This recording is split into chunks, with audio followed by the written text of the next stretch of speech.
This Monday is Memorial Day. In addition to being the perfect occasion for backyard barbecues, Memorial Day is more importantly a time to commemorate our soldiers who have died in service of our country. As Memorial Day has been approaching, I've been doing some thinking about what Judaism has to say about war and also about peace. The value of human life in Judaism is evident in a whole host of wisdom promoting peace among human beings.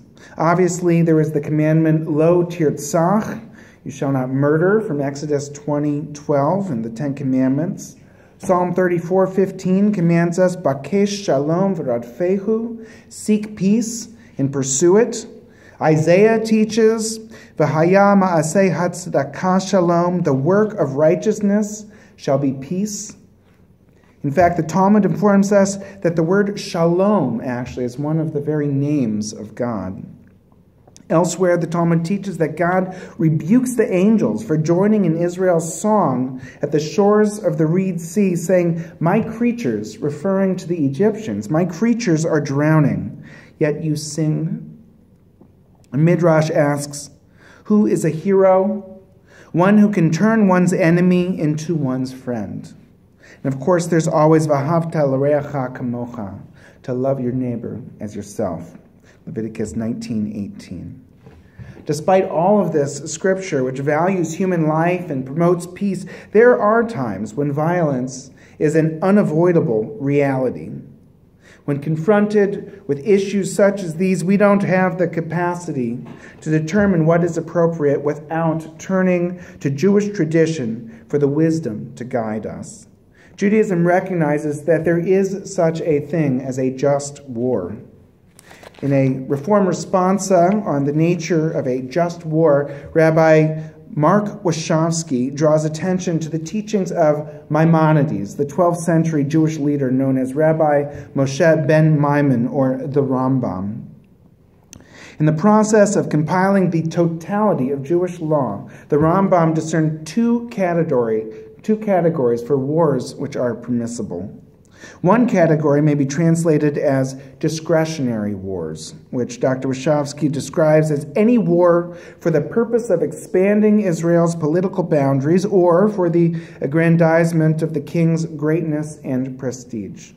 The traditional example of such discretionary wars are King David's military exploits, which were permissible but frowned upon.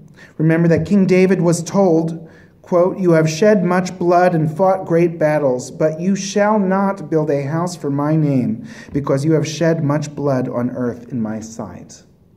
Meaning that although David had the wherewithal and the finances to build the first temple, and he had the desire to do so, he was not permitted to do so, because through his discretionary wars, he had too much blood on his hands. It was his son Solomon who was permitted to build the first temple. Perhaps a more relevant category of permissible war would be the Malchut Mitzvah, which describes wars which are literally commanded.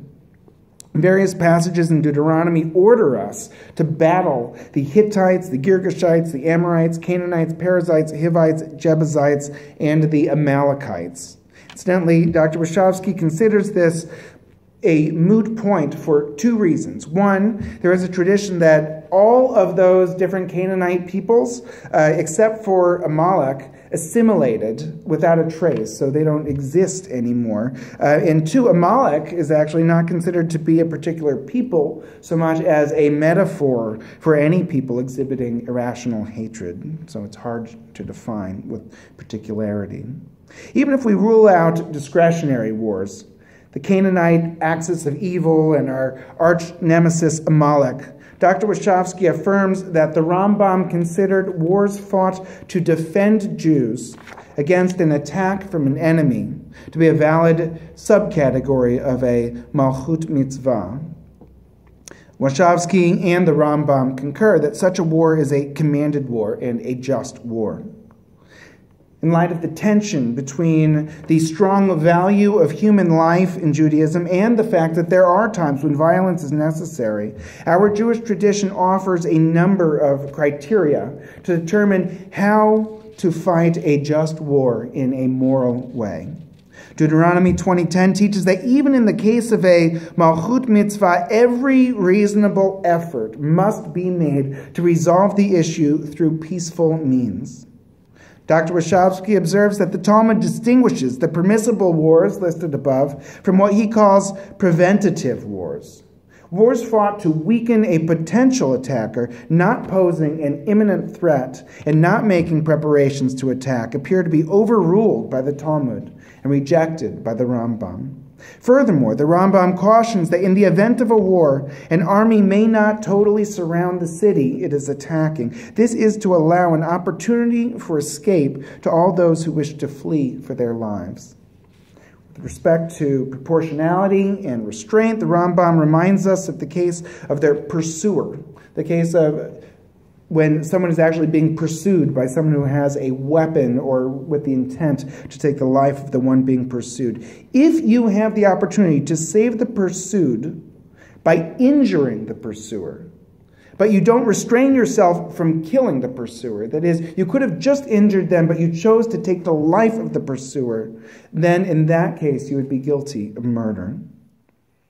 From Deuteronomy 20:19, we learn that when we must, on occasion, besiege a city a long time in order to capture it, lo tashchit, we must not destroy the trees. The Torah asks, are trees of the field human to withdraw before you into the besieged city? And interestingly, the Rambam extends lo tashchit to prohibit home demolitions and also the destruction of food resources. In conclusion, we see that the Torah values almost nothing so much as peace and life itself. And yet the Torah also recognizes that there are, in fact, times when wars are necessary, provided that they are exercised in an ethical manner. This Memorial Day, as we enjoy time off with our families and friends, let us at least take a moment to honor those who fought for the freedoms that we have the privilege to enjoy. Ken Yehi Ratzon.